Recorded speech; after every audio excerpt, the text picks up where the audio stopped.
guys, j'espère que vous allez bien. Bienvenue à toutes et à tous dans Focus, le podcast d'amélioration mentale et physique. Alors cette petite intro, je vous la fais tout simplement après avoir enregistré l'épisode avec l'invité que vous allez découvrir dans un instant.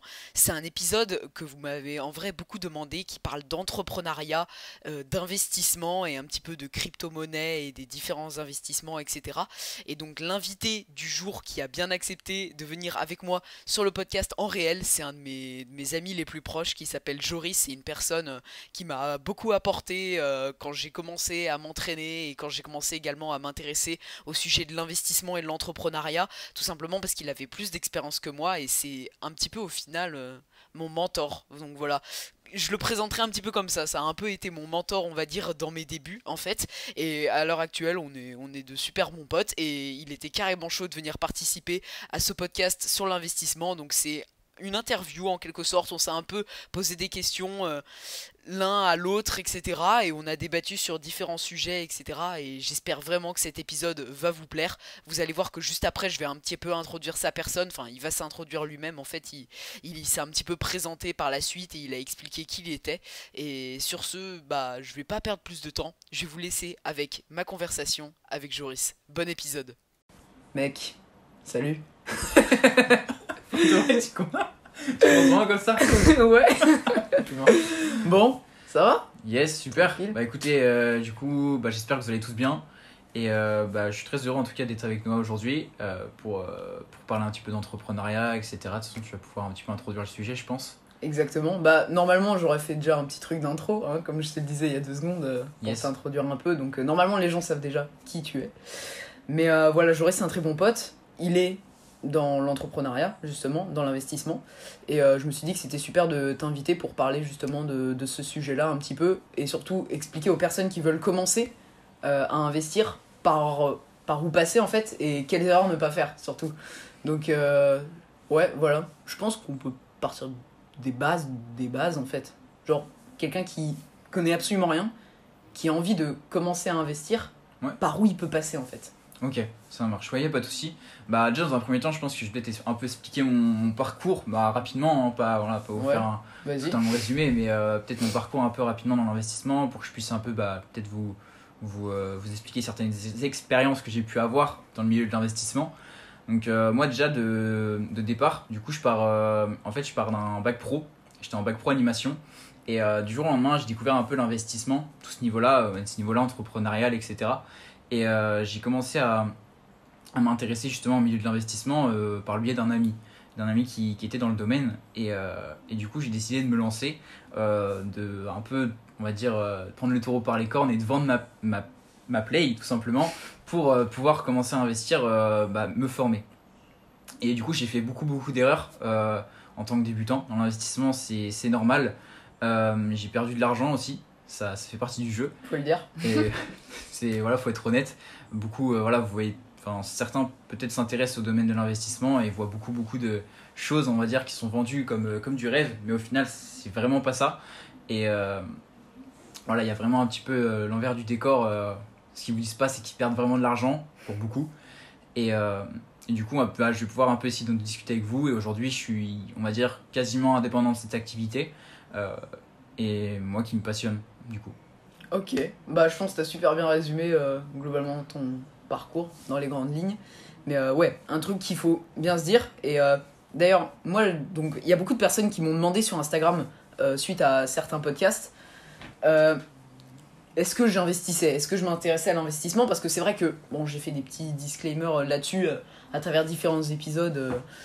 Et j'ai laissé effectivement comprendre que j'avais un petit peu investi notamment sur la crypto-monnaie. Et donc je préfère le dire aussi, moi de mon côté, j'ai investi dans la crypto-monnaie, du coup, courant fin d'année dernière, il me semble, justement grâce au conseil de Joris, en fait. Joris m'en avait parlé, m'a fait découvrir ça, parce que je connaissais pas du tout à la base. Et donc j'ai décidé de me lancer dans la crypto-monnaie, mais il y a un truc qu'il faut bien garder en tête avant de se lancer, c'est que c'est évident qu'il y a des risques. Voilà, c'est un truc... Il y aura toujours des risques, c'est normal.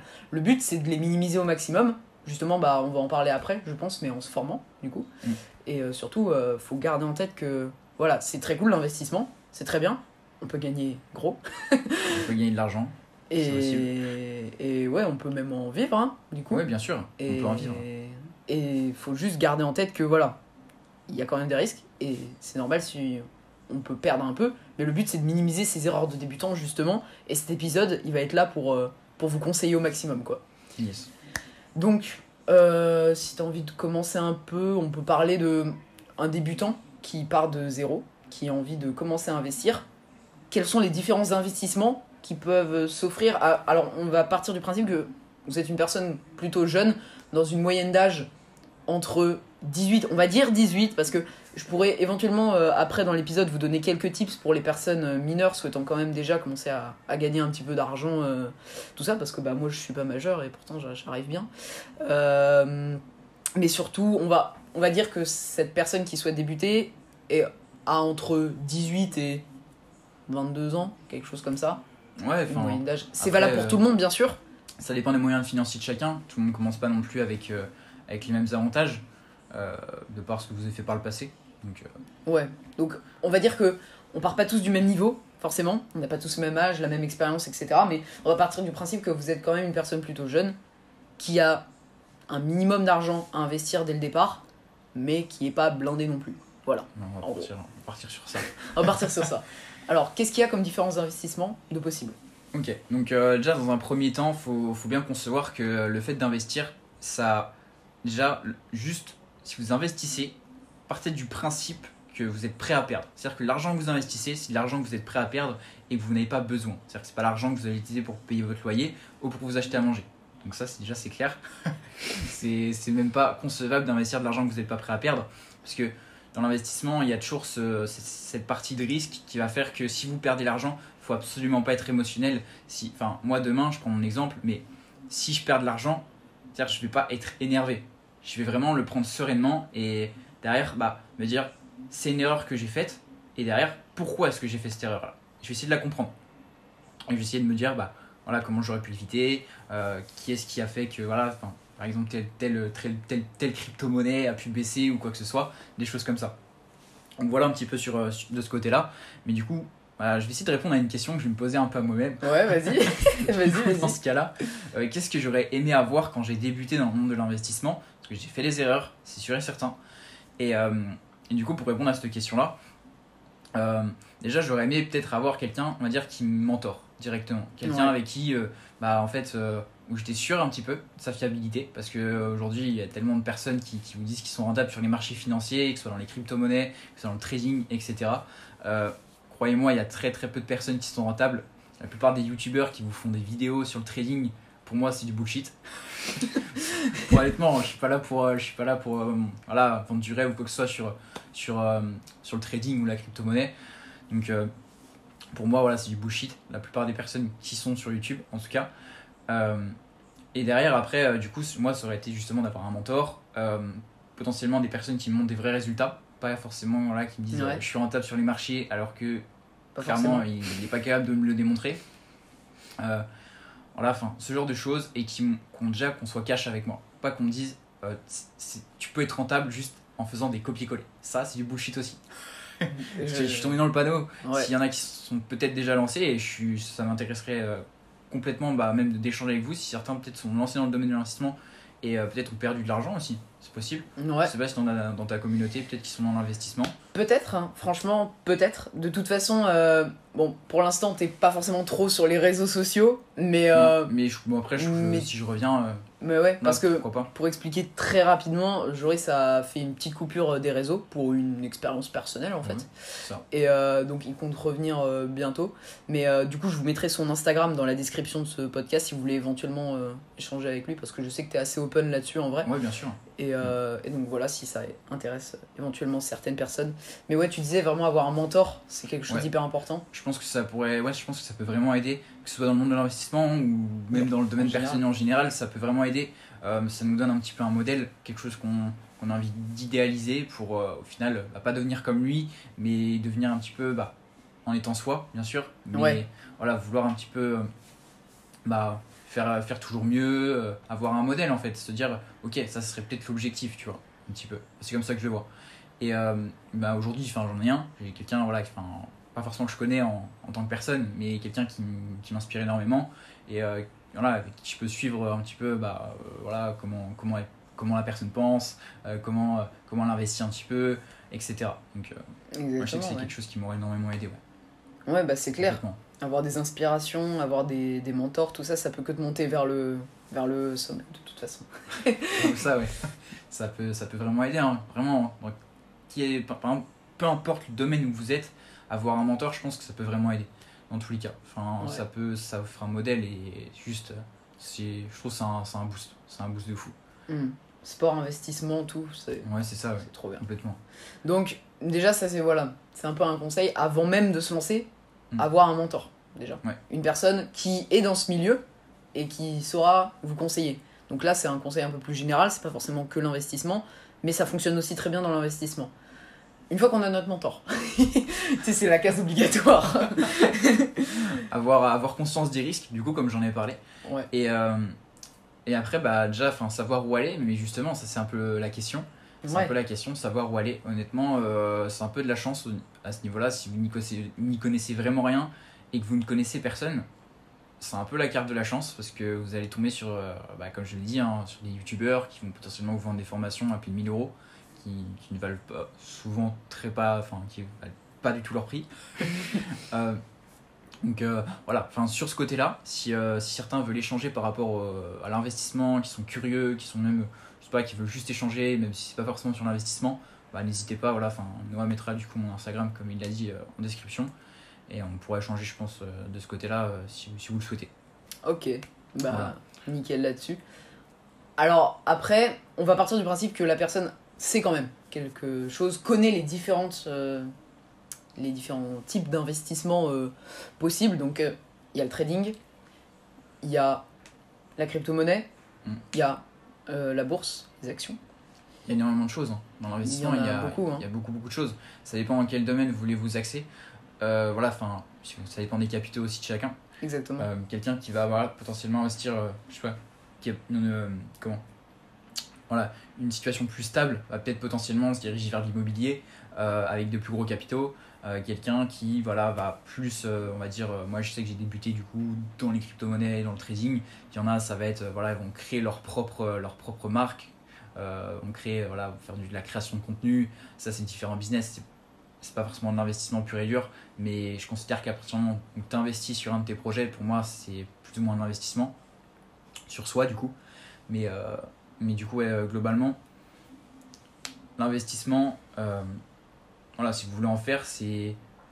Je me suis un peu perdu dans mes mots. T'inquiète, c'est pas grave. Je me suis un peu perdu dans mes mots. Si tu peux me rappeler de quoi je parlais au tout début sur la question. À la base, on parlait des différents investissements et qu'on n'a pas tous les mêmes capitaux. Ok, ouais, je me suis un petit peu perdu, du coup je m'excuse. T'inquiète, c'est pas grave, y a pas de souci. Mais ouais, ça dépend vraiment de la personne, même du type d'investissement que vous voulez faire. Je sais que moi, il y a des investissements que je n'affectionne pas du tout et d'autres vont adorer.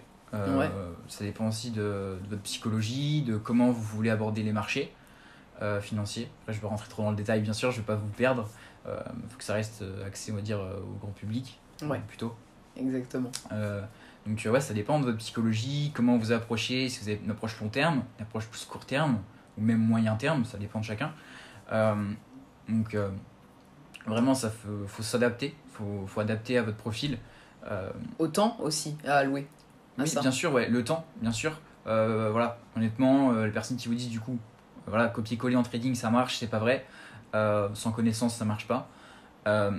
Et au-delà de ça, si vous voulez devenir trader alors que vous n'avez pas de temps à y allouer, ouais. je sais pas comment on dit. Ouais. Allouer. Du coup, à cette passion-là ou ce métier-là, parce que c'est un métier, clairement, faut le dire, vous ne pouvez pas devenir trader avec 1 heure par jour. Ce n'est pas possible. Vous pouvez devenir investisseur qui investit de temps en temps sur des crypto-monnaies, sur des choses comme ça, mais vous ne pouvez pas devenir trader. Ça ne s'improvise pas du jour au lendemain. Okay. C'est un vrai métier. Donc voilà par rapport à ça. Après, il y a énormément de sources de revenus. On peut en parler pendant très longtemps. Mais moi, je sais que après, je vais pas m'aborder sur des thèmes que je connais pas. Moi, je sais que c'est essentiellement sur le trading, essentiellement sur les crypto-monnaies. Et je dis quelques notions en investissement extérieur, du coup, mais plus sur des passifs. Donc, ok. Après, ça marche. Ouais, dans cet épisode, on va pas trop aborder tout ce qui est de l'immobilier, ce qui est des actions, parce que c'est pas mon domaine. C'est pas nos domaines, quoi. Et on n'est pas là pour donner de fausses informations, donner des choses qu'on sait pas. Petit disclaimer au passage, on n'est pas des pros, on n'est pas des coachs, on n'est pas des conseillers, donc si éventuellement on vous donne des conseils, tout ça, alors bien sûr, t'as appris de tes erreurs, tout ça, donc ces petits conseils comme au début, par exemple, avoir un mentor, tout ça. Après, peut-être que dans le futur de cet épisode, on va un peu plus rentrer dans le détail sur, par exemple, les crypto-monnaies ou le trading. C'est nos avis perso, c'est peut-être éventuellement nos stratégies, ce qu'on fait nous, mais c'est en aucun cas la parole bénite. Faut pas prendre ça au pied de la lettre, et c'est aussi à vous de vous former de votre côté et d'apprendre par vous-même et de regarder ce qui marche le mieux pour vous, en fonction également de vos critères, comme on l'a dit précédemment, quoi. Exact, c'est ça. Donc, je pense que ça peut être très intéressant de commencer par parler un petit peu de la crypto-monnaie. Du coup, donc, imaginons que cette personne dont on a parlé précédemment, elle a, je sais pas moi, 300 € à allouer pour commencer un petit peu à investir dans la crypto-monnaie. Comment, en très grande ligne, ça fonctionne, la crypto-monnaie ? En gros, c'est assez simple. Enfin, une crypto, ça dépend. Après, le principe est simple. C'est tout simplement un token, donc un jeton en fait qu'on va pouvoir utiliser pour différents projets ou différents. Ça dépend vraiment de. Par exemple, voilà, si on prend l'exemple du Bitcoin, au départ, c'était quand même une monnaie qui servait d'échange sur le darknet. Si j'en étais pas au courant. Donc voilà, ça fait quand même. Honnêtement, la sortie officielle est en 2009, je crois. Je crois que c'est ça. Ouais, un truc dans le genre. Mais ça fait un peu plus longtemps que ça qu'elle existe. Elle était utilisée sur le darknet pour différentes choses qui sont pas forcément trop top, on va pas se mentir. Donc après, ça dépend des projets de chaque coin, chaque crypto-monnaie. Du coup, ça a vraiment. Qu'est-ce qu'une crypto-monnaie au final ? C'est un peu ça la question, on va dire. Ouais. C'est ça. C'est un projet, c'est un token qui va servir justement à la réalisation de son projet et qui va potentiellement prendre de la valeur ou en perdre. Ouais. En gros, pour faire simple. En fonction du nombre de personnes qui investissent dessus. Voilà, c'est ça, en fonction de l'offre et la demande. Parce que toujours le marché bouge en fonction de l'offre et la demande. Plus s'il y a de demandes et moins il y a d'offres, le marché monte. Et si les demandes sont affluentes et que l'offre est affluente aussi, le marché ne va pas forcément ni baisser ni monter. Enfin, je pense que vous avez compris le principe. Ouais. Et la crypto-monnaie, c'est quelque chose qui est assez volatile, en vrai. Ouais. Et c'est pour ça que les gens, si vous dites à quelqu'un de random dans la rue, ouais, j'ai investi tant d'argent sur la crypto-monnaie, globalement, ce que les gens ils vont vous dire au début, c'est oh, c'est risqué, c'est dangereux. Mais pourquoi c'est risqué ? Parce que c'est extrêmement volatile et que énormément de gens prennent des risques inutiles, en fait. Bien évidemment. Faut juste, c'est pour ça qu'on vous disait au début, quand vous investissez, voilà, c'est des sommes que vous êtes éventuellement prêt à perdre, et surtout, formez-vous. Moi, c'est ce qu'on m'a dit, c'est ce qu'on m'a demandé, parce que j'ai des personnes, suite à certains podcasts où j'avais très rapidement parlé de la crypto-monnaie, mais vraiment un peu passé au-dessus, qui m'avaient dit, ah ouais, j'aimerais bien investir là-dessus et tout. Moi, ce que je dis aux personnes, c'est, attention, quand même, dites-vous que faut se former avant. C'est pas on y va comme ça. C'est pas après avoir écouté le podcast de Noël Joris qu'on va direct aller mettre 100 balles en crypto-monnaie ou plus, quoi. Formez-vous bien avant. On n'est pas là pour vous former aujourd'hui. On est juste là pour parler de nos expériences et parler des différents moyens qu'il existe en investissement. Mais prenez des formations payantes ou renseignez-vous auprès d'une personne qui a réussi dans votre entourage. Un mentor, comme on en parlait au début. Mais partez pas comme ça à la one again. Clairement. Bien sûr que non, mais c'est pour ça justement que j'ai proposé, si certaines personnes veulent venir directement à moi en privé et voilà, qu'on en discute et que je puisse les conseiller même sur où aller plus exactement en fonction de ce qui les intéresse, parce que ça peut être le trading, ça peut être la crypto-monnaie, ça peut être différentes choses. Et je pense qu'il y a un sujet qui pourrait être pas mal qu'on aborde, c'est le fait pourquoi ça fait peur. Pourquoi ça fait peur et pourquoi aujourd'hui tant de monde s'y intéresse, pourquoi il y a beaucoup de hype un petit peu sur ce sujet-là. Ouais, carrément. Et en fait, concrètement, voilà, pourquoi les gens investissent dessus, tout ce genre de choses. Donc je sais pas si tu as peut-être un avis à donner là-dessus. Honnêtement, pourquoi il y a toute cette hype autour ? Parce qu'il y a quelques personnes qui ont réussi à faire très gros, qui ont fait parler d'elles. Qu'il y a aussi beaucoup de personnes qui ont perdu. Et du coup, toutes ces personnes, elles sont un peu comment expliquer ça, elles sont un peu en adulation de ces personnes qui ont réussi, et surtout les gens se demandent mais comment c'est possible de gagner autant juste en mettant sur une monnaie virtuelle qui n'existe même pas en vrai. Et aussi il y a ce truc de la crypto-monnaie, ça va remplacer l'euro plus tard, et ça va devenir la monnaie un peu du futur. Et il y a plein de projets, il y a plein d'entreprises maintenant qui utilisent les crypto-monnaies. On en parlait tout à l'heure en privé à côté du podcast. Microsoft qui va utiliser la blockchain Ethereum. Pour la sécurité. Ouais. Maintenant, de nos jours, il y a des jeux vidéo, on peut gagner de la crypto-monnaie en jouant. On en parlait aussi de ça. Elon Musk qui fait énormément de bruit. Un des hommes les plus riches au monde qui juste parle très très régulièrement des crypto-monnaies et qui peut faire complètement chuter ou grimper leur cours. Donc pour moi, il y a tout ce bruit autour, tous ces trucs, tous ces mythes, et il y a beaucoup de gens qui sont pas assez renseignés dessus et qui juste voient ça comme un truc de hacker, un truc du darknet, de la mafia pour se faire un max de bif, alors que en vrai, si on se forme juste un peu, on comprend comment ça fonctionne et on voit que ça peut être vraiment terrible, quoi. En gros, pour moi, c'est mon avis. Ok. Pour toi, qu'est-ce que tu donnerais comme avis?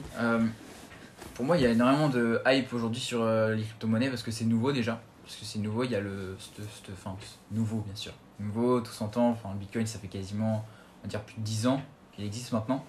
Voilà. On s'entend par nouveau. On va dire, parce que vous voulez, voilà, Internet, c'était nouveau. Même aujourd'hui, je considère que c'est presque encore nouveau. Parce qu'on n'a pas encore. Sur une échelle de plusieurs centaines d'années. Voilà, on s'entend que c'est nouveau. Donc du coup, c'est pour ça que moi, aujourd'hui, je vois énormément de hype, je vois énormément de personnes cramer de l'argent, en gagner aussi, forcément, comme tu l'as dit, beaucoup qui font beaucoup de bif avec la crypto. Il y a beaucoup qui en perdent. Et en fait, il y a un petit peu ce hype parce que c'est nouveau, en fait. Parce que c'est nouveau, les gens, ça leur fait peur aussi. Parce que forcément, ils savent pas ce que c'est. L'humain a peur de ce qu'il ne connaît pas. Comme Internet au début. Comme Internet. Il faut savoir qu'il n'y a pas longtemps, j'ai vu justement un article ou une publication, je ne me rappelle plus exactement, qui disait justement qu'il y avait le même nombre d'utilisateurs au niveau du Bitcoin, enfin le même nombre d'acheteurs ou d'investisseurs sur le Bitcoin que d'utilisateurs en Internet, d'Internet quand il est sorti quelques années après. Okay. Donc pour moi, c'est quelque chose justement qui va énormément prendre de valeur et qui va en fait juste exploser sur du long terme. Dans un sens où ça va être vraiment utilisé pour moi dans la vie de tous les jours, et c'est déjà le cas, ok. Même si vous le voyez pas, vous n'êtes pas au courant, mais croyez-moi, rien que comme Noah l'a dit, l'Ethereum, enfin blockchain Ethereum pour ceux qui connaissent un petit peu, est utilisé pour la sécurité de Microsoft, enfin toutes les petites choses comme ça. Voilà, on en parlait aussi tout à l'heure, Twitch utilise les dons en Bitcoin, enfin c'est toutes ces petites choses là en fait qui font que ça va être, c'est petit à petit, c'est démocratisé, et pour moi c'est pour ça que sur le long terme ça peut faire comme Internet, c'est complètement. Et en plus de ça, pour moi c'est dans la règle logique des choses, c'est si quelqu'un n'avait pas inventé le Bitcoin il y a plus de 10 ans, ça aurait fini par être inventé, parce que dans l'échelle humaine, dans l'évolution de l'humain, c'est logique. Avant ils utilisaient du sel pour échanger des matériaux, je sais pas si vous le savez, enfin, je crois que c'est ça. Je suis pas du tout bon en histoire, mais je crois que ça doit être ça. Avant ils faisaient du troc, il y a eu la monnaie, il y a eu l'or, il y a eu les pièces, il y a eu les billets, et maintenant il y a la monnaie virtuelle. Ça paraît logique. Ça suit Internet, ça suit la technologie, ça suit le cours de l'évolution. Ça suit la logique des choses en fait. Pour moi c'est une suite logique, tout simplement. Et peut-être que d'ici 200 ans, on trouvera 200-300 ans, on trouvera encore autre chose au-dessus de ça. Oui, bien sûr. C'est une évolution constante. Mais ce qu'il faut se dire, c'est que le gros avantage qu'on a, c'est que c'est très récent. Ça commence à beaucoup parler là. C'est vrai, 2020-2021, là j'ai l'impression que c'est des années où ça a vraiment énormément parlé. Avec les confinements, le Covid et tout en plus. Plus de gens s'y sont intéressés, j'ai l'impression. Ça a énormément pris de valeur aussi. Ça a pris de valeur, hein. On a bien vu le Bitcoin. Hein. Surtout ces derniers jours là, pour les personnes qui sont déjà un petit peu dans la crypto-monnaie, vous savez de quoi on parle, mais le Bitcoin a vraiment fait un bon pump et c'est pas fini, hein, on pense. mais ouais, c'est vrai que c'est pas encore très connu en fait. C'est ça commence à faire du bruit, mais c'est pas encore très connu. Et là, le gros avantage qu'on a, c'est on a un moyen d'investissement qui est pas encore très connu, qui peut rapporter gros parce que ça va énormément se développer à l'avenir en fait. D'ici quelques années là, ça va déjà commencer pas mal. Et là en fait c'est vraiment on est dans le créneau idéal pour commencer à poser quelques actifs. Non, je sais pas si on dit ça comme ça, mais... Ça peut se dire comme ça. Ouais, ça peut se dire comme ça, mec. mais ouais, c'est vrai que c'est une opportunité, en fait. C'est ça qui est puissant. Et pour des personnes qui ont des faibles capitaux, en plus de ça, parce que il y a beaucoup Exactement. d'investissements qui demandent un investissement juste colossal, honnêtement. L'immobilier, par Voilà. exemple. Après là c'est plus un apport c'est plus un apport, on va dire. Faut avoir une situation stable, enfin CDI, etc. Mais là pour le coup, il n'y a pas forcément de prérequis à part être formé. Je le conseille, même si j'en connais qui font de l'argent sans forcément être formés. Mais pour moi, tôt ou tard, ils seront demain à cramer leur capital. Là, libre à eux. Mais du coup, non, il n'y a pas forcément de prérequis, pas forcément besoin d'avoir des centaines de milliers d'euros. Juste besoin, voilà, vous avez un peu d'argent, ne serait-ce que, voilà, peut-être, je sais pas, démarrer avec 500 euros, ce qui est déjà très très bien. Vous pouvez déjà commencer à investir, c'est complètement possible. Donc, Ouais, exactement. Même ce que je peux éventuellement vous recommander, parce que moi personnellement c'est ce que j'ai fait, c'est pas forcément pour faire des bénéfices, même si vous allez en faire, hein, bien sûr, mais c'est plus pour expérimenter. Vous pouvez commencer avec 50-100 euros. Personnellement c'est ce que j'ai fait. J'ai mis dans cette tranche-là dans les débuts pour justement regarder un peu voilà, comment ça fonctionne. De toute façon, vous partez du principe que c'est vraiment une somme, si vous la perdez, c'est pas grave, c'était une somme... vous pouvez vous dire en soi que c'est comme si vous investissiez dans une formation, parce que vous regardez comment ça fonctionne un peu, comment les cryptos elles évoluent, comment on pose, comment... Voilà. Vous regardez un petit peu tout ça, vous expérimentez, et après, si vous voyez que vous commencez à avoir des résultats, que vous comprenez comment ça fonctionne, comment un peu observer les graphiques, tout ça, sur quel projet vous intéresse pour investir, quels projets fonctionnent bien, quels projets ont de l'avenir, justement. On pourra y revenir un petit peu après. Mais voilà, vous avez éventuellement une opportunité d'investir.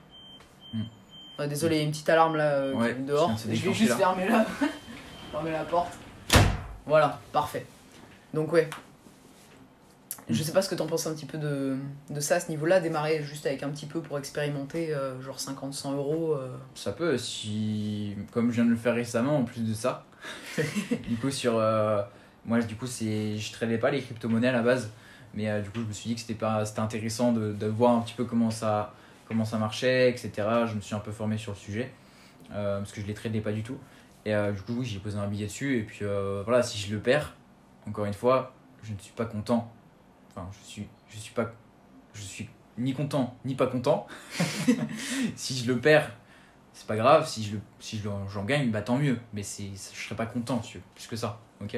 Ouais. Donc c'est vraiment, ouais, si vous voulez partir avec un investissement de départ et que vous vous dites, bon, 50 euros à mettre, en tous les cas, si je les perds, je les perds. C'est pas grave.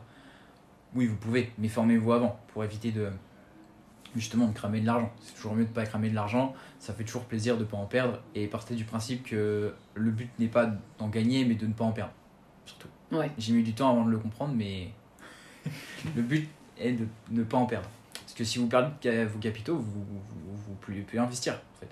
C'est simple. C'est-à-dire, plus de capital, plus d'investissement. Alors que même si vous faites 1 euro de bénéfice sur 50 euros, c'est toujours mieux que rien. C'est toujours mieux que zéro. Vous avez fait du bénéfice avec 50 euros. Ok. Donc voilà un petit peu. Ouais. Alors, pour rester un petit peu sur les crypto-monnaies, on dit depuis tout à l'heure que c'est très volatile, qu'il y a des risques. Il y a malgré tout des investissements passifs qui peuvent être quand même plutôt intéressants, on peut le souligner, et qui pour le coup sont pas forcément risqués. Je prends l'exemple du stacking en crypto-monnaie sur des stablecoins. Alors là, peut-être qu'on vous parle chinois là, en disant ça d'un seul coup.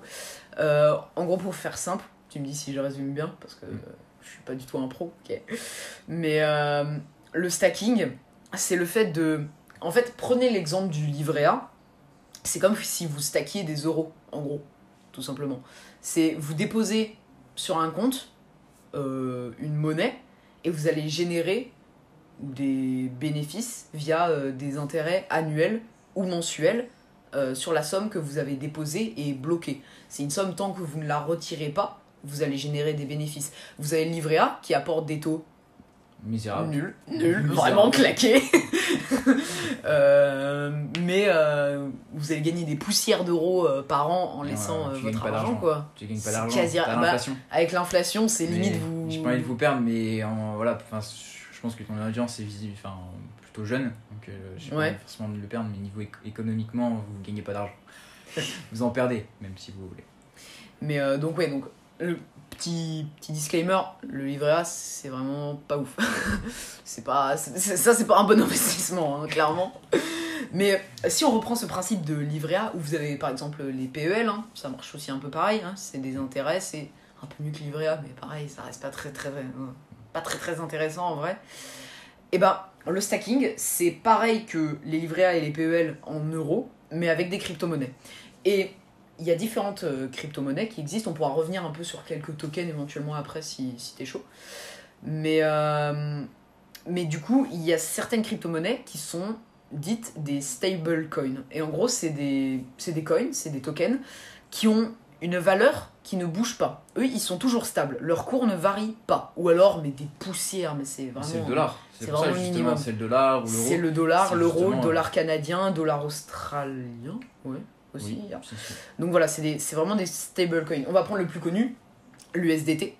C'est le stablecoin du dollar. Et en fait, ce que vous pouvez faire, c'est que vous pouvez très bien stacker des crypto-monnaies qui ont, elles, un cours qui varie. Je prends l'exemple le plus connu, le Bitcoin. Mais le problème, c'est que vos bénéfices, en fait, vos intérêts, ils peuvent aussi varier en fonction du cours de cette crypto-monnaie, en fait. Ça peut être logique. Si le Bitcoin, d'un seul coup, il se casse la gueule, vos intérêts, forcément, ils vont être moins bien que le mois dernier où il était 10 000 $ plus haut, quoi. Donc, l'investissement qui peut être vraiment très sûr pour le coup, et moi je vous le dis honnêtement parce que beaucoup de personnes également m'ont posé cette question sur Instagram, sur quoi j'investissais en crypto-monnaie, etc. J'ai vraiment de petites sommes pour expérimenter certains tokens et éventuellement faire des bénéfices, hein, malgré tout, mais voilà, c'est pas des sommes très importantes, c'est juste pour encore apprendre parce que j'estime que je suis vraiment dans les débuts, hein, de la crypto-monnaie. Mais en revanche, j'ai mis des sommes un petit peu plus conséquentes sur du stacking de stablecoin justement. Et là, le truc qui va être vraiment bien, c'est que vous allez avoir un coin qui va ne jamais bouger, en fait, comme si vous mettiez de l'euro, sauf que les intérêts ne sont pas du tout les mêmes. Pour vous donner une idée, l'USDT, du coup, le stablecoin du dollar, vous allez pouvoir toucher du 8,8% par mois ou par an, ça dépend, c'est vous qui décidez en combien de temps. Mais vous pouvez comparer ça au livret A qui a 0,5%. Voilà, la différence est plutôt pas mal. Donc, ouais, c'est un investissement sûr. Certes, vous allez sûrement, si vous prenez sur une période de temps, pouvoir faire beaucoup moins que si vous mettiez sur du Bitcoin, une crypto-monnaie en tant que telle. Sur une autre crypto-monnaie. Mais l'avantage, là, pour le coup, c'est que c'est vraiment sûr. Donc, voilà, petite parenthèse là-dessus, éventuellement, c'était pour expliquer un peu ce que c'était le stacking. Et si il y a certaines personnes ici qui veulent investir avec un truc mais vraiment vraiment safe, qui veulent prendre aucun risque, parce que pour le coup je pense que tu prends aucun risque à stacker des stablecoins. Toujours des risques. Toujours.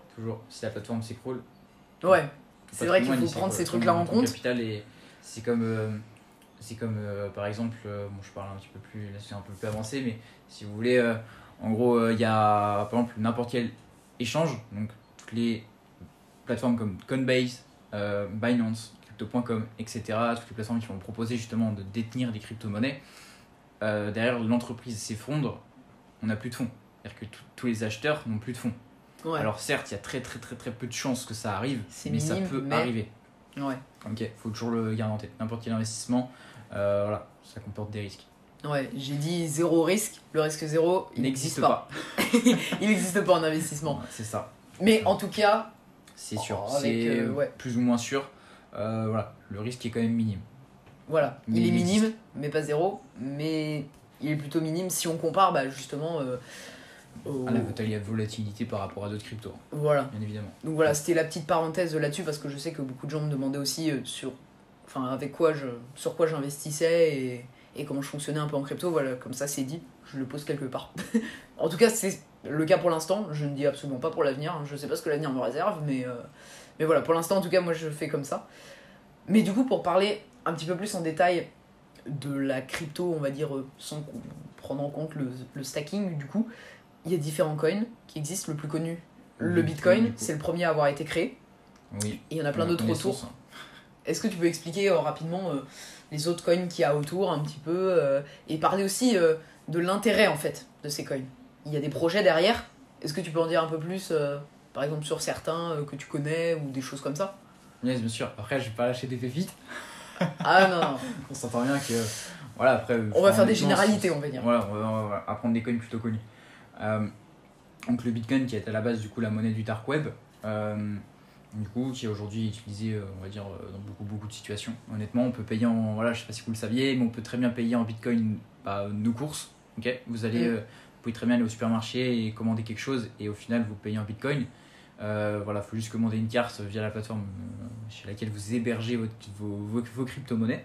Ensuite, on va avoir l'Ethereum, du coup, qui a sa propre blockchain, donc qui permet en fait tout simplement de faire des échanges de crypto-monnaies de plateforme en plateforme. Après, on a en fait souvent les liquidités qui sont sur le Bitcoin. Donc en fait, les gros investisseurs qui sont sur le Bitcoin, en général, vont aussi venir amasser des fonds sur l'Ethereum une fois que le Bitcoin a déjà monté. En fait. Alors si vous regardez le graphique, après pour ceux qui connaissent un petit peu plus. Ensuite, on va avoir tous les altcoins. Donc ça va être toutes les autres crypto-monnaies, on va dire, qui ont déjà un très gros projet fondamentalement, donc qui sont déjà lancés. Donc voilà, comme ça, si je vous en parle on va dire, on va en prendre 2-3 comme exemple. Je prends l'Elrond, le DOT, le CHZ ou ce genre de choses. C'est des projets qui ont globalement un fondamental assez solide. Et pour moi, après, de mon avis personnel, qui ont du potentiel et qui vont, clairement, qui ont des projets bien à eux et qui derrière le mènent à bien, on va dire ça comme ça. Et on en parlait tout à l'heure, mais une crypto-monnaie, en fait, il y a toujours un projet derrière, en fait, ça c'est sûr. Et justement, ce qu'on peut vous conseiller éventuellement, c'est renseignez-vous sur les coins sur lesquels vous voulez investir et regardez le projet qu'il y a derrière. Exactement. Pour voir si c'est prometteur. Et il y a des projets, mais de tout. Je prends le CHZ, c'est des coins pour foot. Et pour les passionnés de foot, s'il y en a qui t'écoutent, sûrement, c'est plutôt répandu comme sport. Je crois. Je crois. Du coup, le CHZ, si vous voulez, c'est sur le foot. Si vous voulez, je prends l'exemple. Certains joueurs de foot sont payés en CHZ. Vous le savez peut-être pas. Je vous le dis, comme ça lâche la petite news. Le PSG a créé une crypto aussi, je crois. Oui, il y a le PSG token, effectivement, ouais, carrément. Après, je me suis pas du tout renseigné sur cette crypto. Après, je suis pas forcément un fan de football, ok, donc forcément, je ne suis pas trop renseigné. Mais oui, il y a le PSG qui a créé sa propre crypto-monnaie. Voilà, il y a pas mal de choses. Même, je sais plus, je crois que c'était quel joueur de football qui avait été payé en crypto-monnaie, je me rappelle plus. Mais ça avait fait monter le CHZ par exemple. Vous voyez, rien que ce genre de nouvelles, en fait, ça fait investir les gens.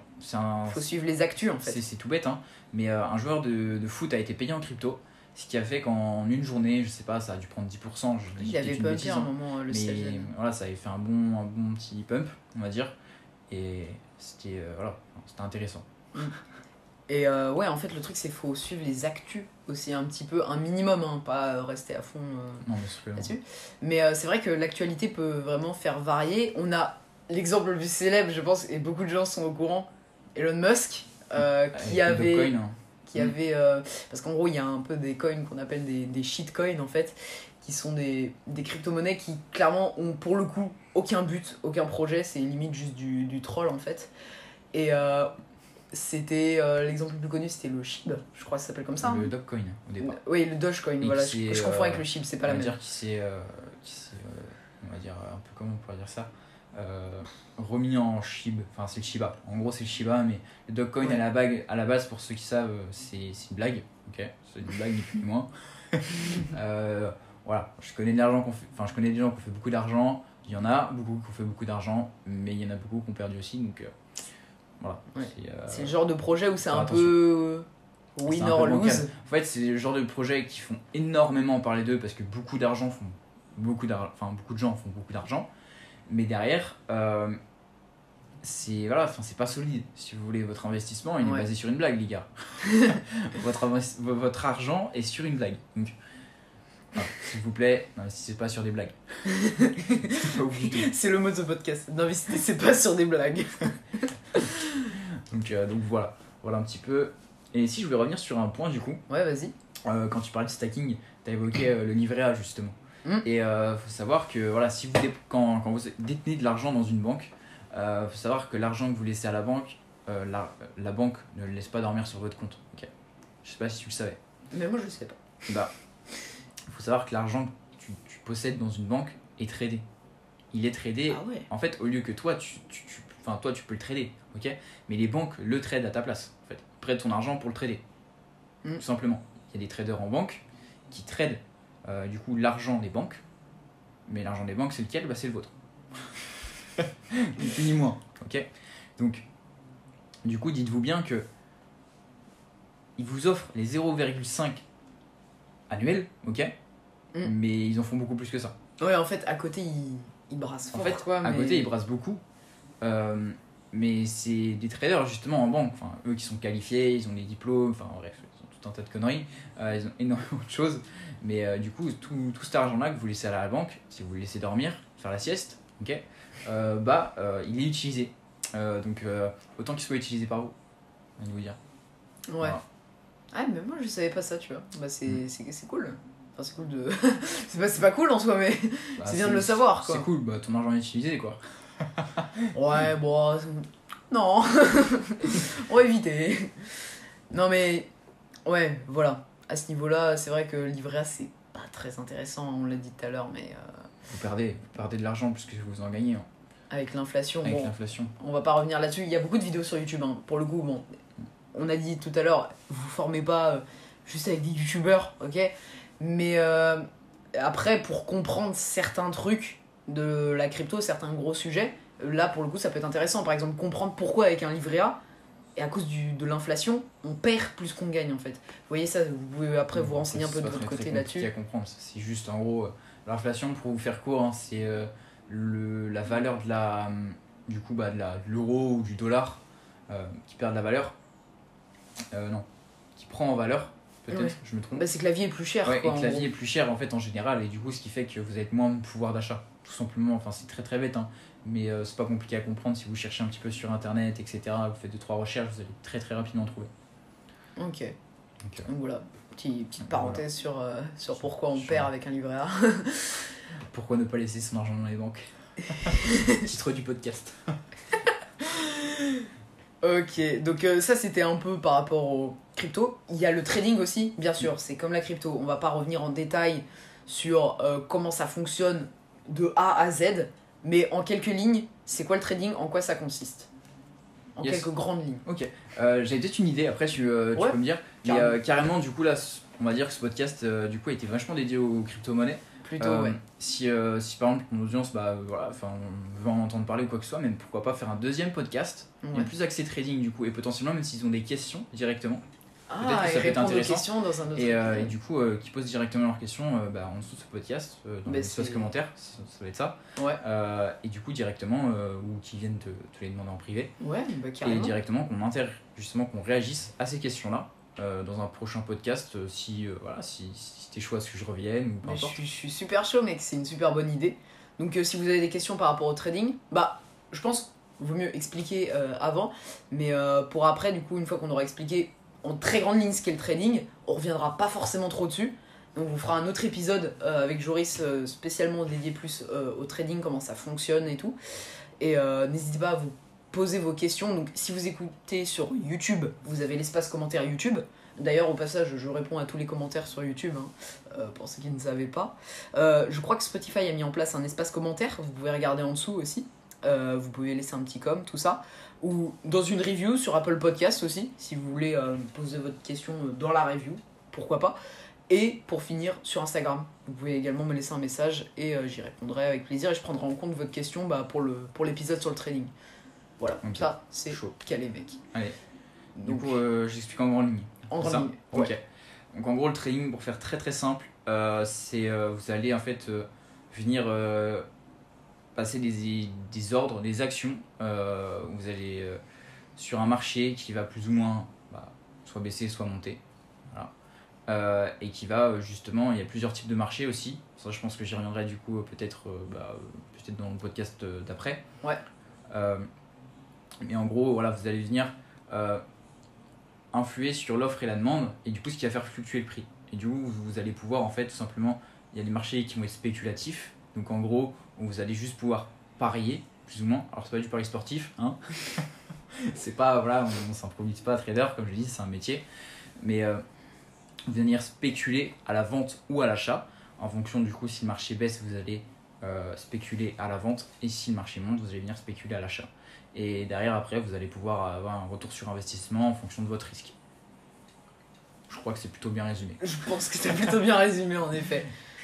Donc voilà, la différence en fait entre le trading et le crypto, bien sûr, la crypto, c'est que la crypto, ça va être plus passif, un peu. Je veux dire, il y a moins besoin de se rester dessus, si à vraiment suivre de très près. C'est ça, si on reste sur un portefeuille purement basique où on détient de la crypto-monnaie, c'est purement passif. Pour moi, en tout cas. C'est comme ça que je le vois. Ouais. Le stacking, encore plus, parce que là, c'est vraiment, mais vous laissez tourner, vous n'avez rien à faire. Après, investissement sur des coins, il faut surveiller quand même. Voilà. En gros, si pour le plaisir, si vous voulez voir, vous avez perdu votre journée, honnêtement, ça sert pas à grand chose de regarder, mais vous pouvez le faire, ça prend 1 minute par jour, quoi. Pas plus. Avec la crypto-monnaie, il n'y a pas besoin de rester des heures dessus. Exactement. Que le trading, par contre, faut prendre des profits ou non. Faut poser. Et là, pour le coup, faut suivre de près. Parce que généralement, ça dure pas très longtemps. C'est vous laissez tourner, je sais pas à peu près combien de temps. En général, ça dépend de la longueur d'un trade, mais. Justement, comme je l'ai dit, en fait, ça dépend de la psychologie de chacun. Certains vont trader sur du long terme, certains du moyen terme et certains du court terme. Donc on va appeler ça, du coup, je vais peut-être lâcher un peu de vocabulaire. Si vous voulez du très court terme, on va appeler ça du scalping, donc un scalper. Quelqu'un qui appelle ça sur du moyen terme, on appelle ça de l'intraday ou du intra-week. Et quelqu'un qui va aller à, on va dire, sur du long terme, tout simplement. On va appeler ça du coup du swing. Donc là, on va être sur différents types de profils psychologiques. Ou tout simplement, la personne, si elle n'est pas capable de laisser de l'argent fluctuer pendant peut-être un mois, ça va pas être un swing trader. C'est-à-dire que ça va pas être quelqu'un qui va placer son argent sur du long terme avec autant de volatilité. Parce que du coup, c'est très volatile les crypto-monnaies, mais quand on est dans le trading, l'argent fluctue encore plus vite. Ton argent à toi en tout cas. Pas le prix en tant que tel sur le marché, mais ton investissement à toi. Donc du coup, c'est pour ça que il n'y a pas forcément de période de temps définie. Ça peut être aussi bien 10 minutes. Ça dépend de la personne. Ça peut être aussi bien 10 minutes comme 2 mois. Parce que, comparé aux crypto-monnaies où là, vous prenez une certaine somme et son cours va varier, le trade, c'est combien vous allez mettre. En fait, c'est vous qui choisissez un peu l'intensité que vous y mettez, j'ai envie de dire. C'est aussi vous qui, en quelque sorte, évaluez vos risques et qui évaluez donc la durée. Et si vous mettez énormément sur un trade assez risqué, forcément, le risque il va être très élevé. Et plus vous allez laisser durer de temps, plus certes vous allez amasser en gros, mais plus ça va être risqué de d'un seul coup tout perdre. Donc ça dépend aussi de la personne en fait, quoi. Ouais, après en fonction de son capital, si tu veux. Dans un sens, en gros, si par exemple quelqu'un a, je sais pas, je dis une bêtise, mais 1 000 € de capital. 1 000 € de capital, cette personne-là, s'il est formé, il ne prendra jamais plus de 3% de risque sur sa transaction. C'est même 3%, c'est juste. Moi je sais que ça m'arrive jamais. Par exemple, je prends mon exemple, mon risque maximal est de 1% par trade, par transaction. Donc des fois même je réduis à 0,5%. 0,5%. Donc tu vois, c'est quand même un risque minime par rapport aux crypto-monnaies où en fait on pose de l'argent que nous on décide. Et du coup, c'est pas du tout le même principe parce qu'on part pas d'un capital en tant que tel. On parle juste de en gros, investir sur un coin. Alors que là, on décide d'investir une somme dans notre capital et derrière qu'on va pouvoir trader. Donc c'est vraiment pas la même chose. C'est vraiment très très différent. Ouais. Et il y a quand même un lien avec les crypto-monnaies et le trading parce que t'en as brièvement parlé tout à l'heure, mais maintenant on peut trader des cryptos. Ouais. Du coup. Aussi, ouais. Comment ça fonctionne très rapidement aussi parce qu'on y reviendra je pense dans l'autre épisode, mais d'habitude le trading c'est avec du dollar ou de l'euro comment, se peut, ouais. comment là ça marche avec les crypto-monnaies qui ont un cours qui, elles, varient déjà en fait. Ouais. Comment ça marche? Carrément, ouais. Parce qu'en soi, du coup, je vais énoncer les différents marchés qui existent au sein du trading. Après, il y a plus, pour moi, là c'est plus un profil investisseur, mais tout ce qui va être action, voilà. T'inquiète. J'ai plus le nom. T'inquiète pas, J'ai plus le nom, j'ai plus le nom. J'ai plus le nom, du coup. ETF, voilà, ETF. Excuse-moi, du coup. Mais du coup, ouais, tout ce qui va être action, ETF, etc., je ne suis pas calé sur le sujet, je n'ai pas d'assez gros capitaux pour pouvoir justement investir dans ce genre voilà, d'action ou quoi que ce soit. Donc je n'investis pas encore là-dedans. Mais après, voilà, dans le futur, why not, j'ai envie de vous dire. Mais du coup, les différents marchés que moi, du coup, je vais être amené à trader, ça va être du coup matières premières. Donc du coup, ce qui va être l'or, l'huile, ce qui va être aussi du coup l'argent, etc. Vous allez avoir aussi le forex, donc là qui va être du coup qui vont être les devises monétaires du monde entier, donc euro, dollar, livre sterling, franc suisse, dollar canadien, dollar australien, etc. Je pense que vous voyez. Ouais, donc les principales monnaies, quoi, Ouais, en c'est gros. ça. Après, vous allez avoir aussi les indices boursiers, donc là qui vont être du coup au niveau des entreprises, les plus grosses entreprises. Par exemple, je prends le Dow Jones, donc là c'est un regroupement de valeurs des 30 entreprises les plus influentes aux États-Unis. Donc en gros, là voilà, vous allez pouvoir trader en gros la valeur des entreprises, des 30 plus grosses entreprises des États-Unis. C'est la même chose avec la France, l'Allemagne, le Japon, etc. Donc voilà, ça c'est différents marchés auxquels moi je vais potentiellement toucher. Après, à ma connaissance en tout cas, c'est les marchés en tout cas, pour moi c'est les seuls marchés avec les actions, les ETF du coup, etc. Du coup les crypto-monnaies bien sûr. Voilà.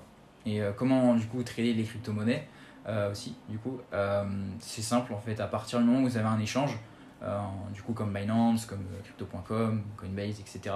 Vous allez avoir l'option normalement de les trader.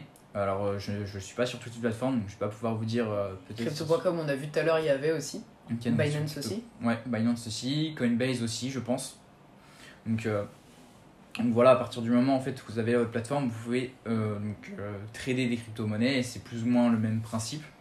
Vous allez tout simplement spéculer à l'achat ou à la vente, et si vous perdez, voilà, si vous perdez et que votre trade était à la vente, c'est l'acheteur qui va récupérer en fait. Enfin, c'est aussi simple que ça. Quand vous perdez, il y a quelqu'un qui gagne.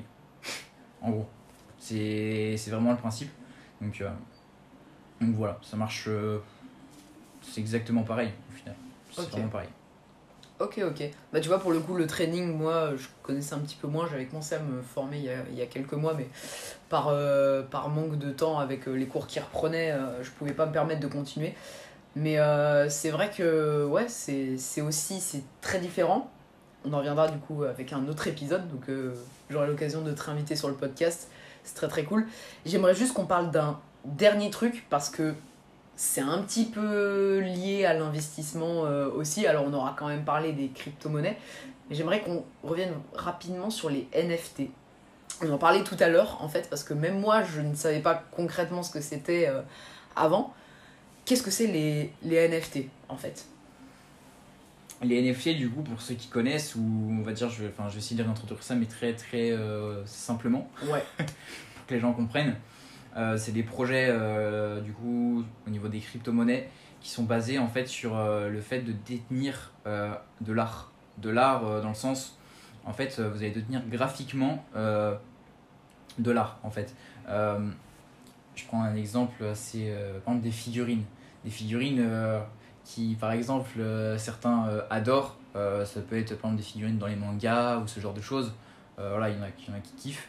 Vous pouvez très bien, en fait, il y a des projets peut-être, je sais pas si ça existe d'ailleurs, peut-être que ça existe, hein, un projet NFT avec des figurines en manga, mais en gros vous allez les détenir virtuellement, et ce qui va faire qu'en fait cette figurine là va se revendre potentiellement avec la crypto-monnaie. Okay.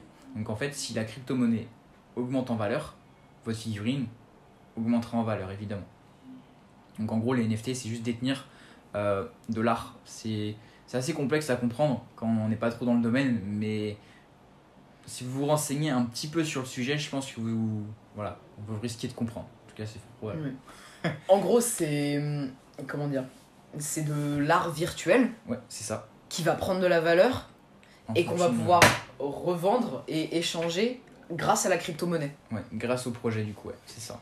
Et ce que tu m'as expliqué tout à l'heure, c'est que donc, chaque NFT a un projet, comme une crypto, du moins est en lien avec une crypto qui a un projet. Et par exemple, on en parlait tout à l'heure, mais il y a peut-être des NFT qui vont être liés au problème de l'environnement et des choses comme ça, et reliés à une crypto-monnaie du coup qui est également en lien avec l'environnement et des choses comme ça. C'est bien ça, non? En soi, les NFT, c'est un projet crypto. C'est-à-dire qu'en gros, pas la NFT en tant que tel, mais c'est, si tu veux, par exemple, imaginons, j'ai inventé, je sais pas, le SCT. Je sais pas c'est quoi, mais bon. Voilà, le SCT, par exemple, si moi demain je veux créer cette crypto-monnaie-là, je vais dire, ok, c'est un projet NFT, du coup, des figures manga. Okay, donc ça, c'est le projet. C'est-à-dire que juste le NFT, c'est un titre de propriété. Ça veut dire que je possède cet art-là. C'est comme, imaginons, j'ai, je sais pas, t'as Pablo Picasso, là, avec la Joconde, c'est ça? Ouais. Je sais pas Non, je crois pas du On tout. m'aurait insulté. Mais du On coup, sait pas, on est flingué en art, mais c'est pas grave. Mais du coup, imaginons avec la Joconde. C'est-à-dire imaginons, je la détiens virtuellement. Ok? Elle va prendre potentiellement une valeur avec le prix de la crypto-monnaie. En gros. C'est en fait, vous avez un titre de propriété vous disant, je détiens cet NFT là. En gros. Ouais. Et par rapport au projet. Mais un projet que avec les NFT, il y en a très peu. Et c'est pas des projets pour moi qui sont censés marcher. Mais je pense que honnêtement, c'est un sujet un peu plus complexe. Et les personnes qui sont vraiment intéressées pour venir discuter avec toi ou moi, ou peu importe. Ouais, carrément. Mais je tenais juste à expliquer globalement ce que c'était, parce que je pense que les personnes qui s'intéressent un minimum à la crypto ont déjà entendu ce nom, comme moi, et ne savaient pas ce que c'était. Alors même si on rentre pas dans les détails, parce que c'est plus compliqué que la crypto en vrai, formez-vous, renseignez-vous, et éventuellement vous pouvez venir nous en parler ou en parler à Joris un petit peu à ce niveau-là pour avoir quelques renseignements supplémentaires. Mais je tenais quand même à en parler parce que c'est un lien avec la crypto. Et vu que cet épisode, on a énormément parlé de crypto-monnaie, voilà, je voulais juste un petit peu revenir là-dessus. Je sais pas si tu as envie de rajouter quelque chose par rapport à tout ce qu'on a dit, par rapport à... Comme tu veux. Non, pas forcément, honnêtement, moi en tout cas, ça a été un plaisir d'intervenir un petit peu sur ce podcast, parce que du coup, je les écoute de temps en temps. Donc, je vais pouvoir m'écouter. C'est incroyable, mec, tu vas pouvoir t'écouter. Mais voilà, donc non, j'ai pas forcément grand chose à rajouter. Et en tout cas, c'était un plaisir de venir là. Ouais, et du coup, ça va être au plaisir de t'accueillir pour un épisode sur le trading, comme on l'a dit. Ça pourrait être grave intéressant, et puis même éventuellement d'autres sujets à l'avenir, ça pourrait être très très cool. Et puis un gros merci à vous tous d'avoir écouté cet épisode. Je vais pas me répéter parce que je le dis à chaque épisode de podcast, mais vous savez comment soutenir avec Instagram, les reviews Apple Podcast, tout ça. Et merci à toi Joris d'avoir été là pour ce petit épisode. Pas de soucis, ça m'a fait plaisir. Et puis j'ai l'impression, j'espère du moins que vous apportez un maximum de valeur. Et puis on se dit à la prochaine du coup. Et ouais, on va se dire ça. Merci encore et à la prochaine. Salut mec.